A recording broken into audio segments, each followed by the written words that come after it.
చిగురు పెదవి పైన చిరునవ్వై చేరాలనుకున్నా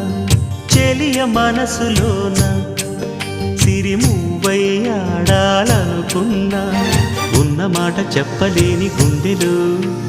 విన్నపాలు వినపడలేదా హారతిచ్చి స్వాగతించు కళ్ళలు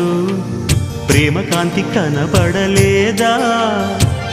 మరి అంత దూరమా కలలు కన్న తీరమా జాబిలమ్మ నీకు అంత కోపమా జాజి పూల మీద జాలి చూపుమా